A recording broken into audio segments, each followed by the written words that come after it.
Severance has an inherent problem as a concept when it comes to its representation of two characters being played by the same person, and from a wider perspective, the representation of the different worlds that they live in.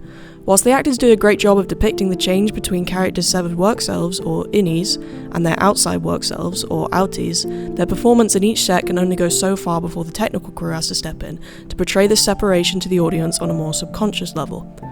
This is done through a variety of aspects in the cinematography, such as composition and movement, but today I wanted to take a closer look into how colour theory is applied in Severance, and how it heavily aids this concept whilst going seemingly unnoticed, or, more simply, how colour depicts severance in Severance.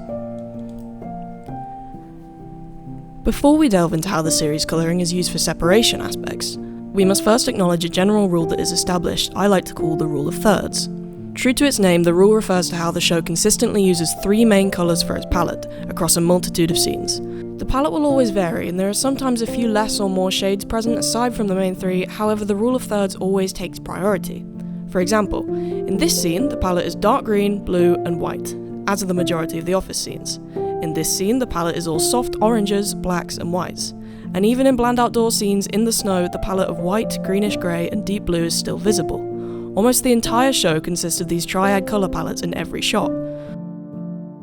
So what's the point of this rule? Firstly, it's simply a good compositional technique used across photography and filmography, where the two complementary colours block out a solid background for the third subject colour to stand out against, creating an attractive scene for the eye to look at without cluttering up the shot. This is especially useful in a series where half of the story takes place in a sterile corporate environment, meaning having a base example of what all shots should consist of is key to keeping a signature smooth and artistic look across episodes. However, the rule of three in Severance is most significantly a tool to aid the temperature separation. Let me explain. All colours of the rainbow can be viewed on a scale of their temperature, with colours such as blue, green and purple residing on the cool side of the scale, and colours such as yellow, red and orange residing on the warm side of the scale.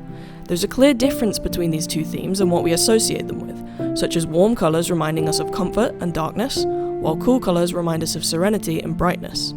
Severance recognises this separation and uses it to differentiate the worlds of the innies, who are depicted with primarily cool colours, and the worlds of the outies, who are depicted in primarily warm colours.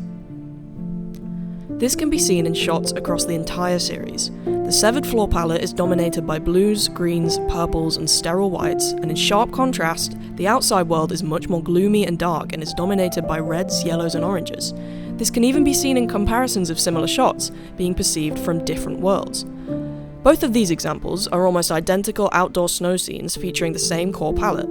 However, the innie perspective is still tainted by cool blues, and the outie perspective tainted by warm yellows. Not only is this representative of how the innies have a much more innocent and pure view on life, only being emotionally a few years old or less, and in comparison to their outies not having the weight of real-world experiences holding them back, such as Mark's grief from his wife's passing and Dylan's shame of his inability to provide for his family, creating a clearer visual boundary between the worlds and their respective characters. This separation is most crucial and effective when it is unseparated. On the rare occasion that one colour palette leaks into the other, aka cool tones in the outie world and warm tones in the innie world, it is to disrupt the previously established pattern the viewer has gotten accustomed to and cause feelings of unease, indicating when something wrong or detrimental is happening. Here are some examples of this taking effect. We know the innie world is dominated by light cool colours, however, in the break room scenes, as Lumen employees are tortured into submission for hours on end, the room is completely dark, permeated by orange letters plastered on their faces. In the jazz scene, as Mr. Milchick is attempting to reward the microdata refinement team with a party and get them to dance despite the atrocities currently happening around them they know he enables, the lights slowly flash from white to white and red, to a collection of whites, blues and oranges, to going fully deep, dark red as the cruelty of the situation overwhelms Dylan and he finally snaps, attacking Mr. Milchick. In both of Miss Casey's wellness sessions, the scenes open up with relatively wide shots where the cool tones of the leaves and their surroundings are in frame. As more disturbing facts are revealed and the participants realise something is wrong here, the camera slowly pushes in until it's just a close-up of each subject's face with the brown wall behind them as the unnerving warm tones take over. Similarly, we know the outie world is dominated by gloomy dark colours. However, every time a crucial disturbing event happens, the palette turns cool and bright to throw off the viewer. By creating and following these patterns relating to where and how colour is shown, the series becomes all the more impactful and intense when it finally breaks these patterns, distinguishing between two halves seemingly invisibly.